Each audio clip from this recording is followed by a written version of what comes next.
And we are live. Hello, friends. Hello. Dr. Yiara Blanco. Hi. And I am Yolanda Harper, co-founder of Harper Therapy.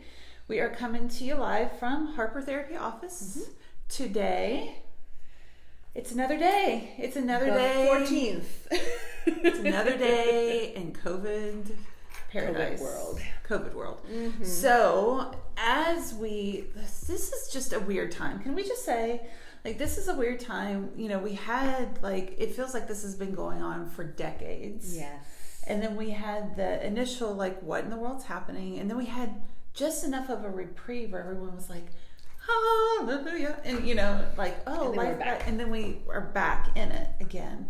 So you are giving us some tips about, in this really, kind of messy middle of pandemic and quarantine, what in the world do we do with our relationships? Because even from the beginning of all of this in quarantine and those tips that we used then, this is even a different skill set, I think. Yes. This is kind of a layer that we put on top of the layers we already worked on. Right. Yeah. Last week we talked about how we're under pressure and making decisions for ourselves going back to work, for our kids going back to school. Mm-hmm. This week I really wanted to focus on how we're under pressure, how our romantic relationships and communication have been affected. Ooh. Yeah. We're getting a lot of calls because we tough. have been in the same house with our partners, with the same group of people for an extended amount of time. So understanding that patience is running thin at this time, and that the communication usually gets impacted because why? We are used to having that person be our backboard, our sounding board. But sometimes we forget that our sounding board has feelings and emotions. And is going through the same challenges that we are. Exactly. Right? We're all under a lot of stress. And we went very quickly from, yes, we can survive this together to, OMG, I cannot stand how you breathe. For real. If you could just chew with your mouth closed. Exactly. So we're going through that process right now as couples, as families. And today we want to share with you a few tips on how to revamp and revive the communication process between the couplehood. And let's just say this takes some effort. It does. It takes some effort, and it takes effort during a period of time where we're all kind of tired and just weary of things, right? Yes. So this is an intentionality, because we care about our partners and about our relationships. We're doing this with intention, with the intention of fixing or reviving. I don't like the word fixing. Reviving, nourishing the relationship and moving forward and growing together. So a few of the tips are: be aware that we chose our partners with their flaws and their virtues. Okay? And in the same way that we are being kind of tested by the way they chew, they may also be tested by some of our flaws. That brings us into the conversation with some humility. It's like, I can't stand you right now. You may not be able to stand me right now. And if we come with humility and gentleness and say this has been kind of amplified by the fact that we're stuck in here, then we can approach the conversation with an open heart. It's, I love you and you're driving me bonkers. Yeah. But I still love you. I still love you. And I'm willing to work through it. Right. That conversation, even if it sounds silly at times, needs to be verbalized because we don't know at times where our partners are emotionally. Yeah. And just this sucks. And The second one would be check your body language. What's she talking about, Will? Yeah. Choice of words and tone when you address each other. That's really important because sometimes we forget that the people in front of us have been with us for the last 4 or 5 months, and we don't necessarily take into consideration how we present our message. And how we present our message dictates whether the other person rises up with defensiveness or reactivity or comes to us with gentleness and open heart. It's like what Mama always says, it's not what you say, it's how you say How it. you say it. Mm-hmm. Yeah. Mm-hmm.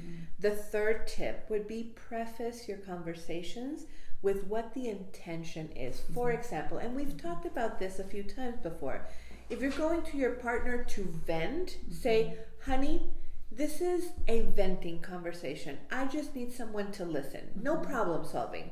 And your partner can sit down and say, okay, I'm listening. Versus, honey, this is a problem solving conversation.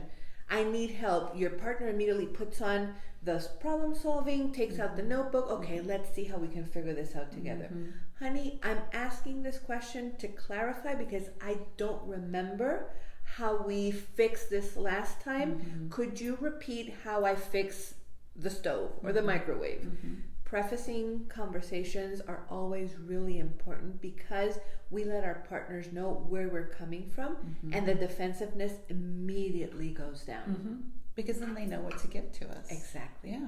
And we receive what we need at that time. And we receive what we need. So there's no resentment. Babe, right now I just need for you to hold me and say, there, you sweet thing. It's really hard right now. It's hard. Might have been a conversation that happened at our house recently. Could have, yes. Then the fourth pointer is make time for in-depth conversations. Check in with each other. Conversations more than, hey, do we have enough toilet paper, milk, bread? It's let's check in with each other. Let's check in with the other person's well-being. Engage in the Gottman Card Decks app. This is fantastic. This is it's a free download. Free download. The Gottman Decks app will give you a list of questions and guide you into having conversations. Or what I'm always suggesting to all the couples that come here, the 8 Dates book. These are the 8 conversations that all couples should have at some point in their relationship. This takes your eating together to a different level. You're just not just sitting at the table eating together. You're having a conversation of what is meaningful and what is going to help grow the relationship. I love these two. They're great. They're great resources for sure. Then the last tip is schedule time for date nights and sex and intimacy. And some people are going like, what? Yes. We're working from home. Our schedules have very weird, odd boundaries. We need to set aside some time where we're going to cuddle. We're going to make love, have sex, have time that is intimate and really valuable for the couple. You know, I've been hearing Esther Perel speak on this quite a bit through all of quarantine, and what she says is really beautiful. Bring in some play and fantasy and some creativity, like create a picnic spread on the bedroom floor and pretend like you're in Paris or whatever, right? I mean, because we all need something a little like reprieve. that, a little reprieve. Yeah. You could put music in the background. Music on, right? Yes. Have the really bad French accents. Exactly. Ooh la la. Ooh la la. Have some Edith Piaf and just eat croissants from Sam's. I mean, hey, Right. they're great. Right? Yeah. But it gives us a break from Yes. and allows you to connect with your partner in that playful way. Because we're connecting a lot in stressful ways.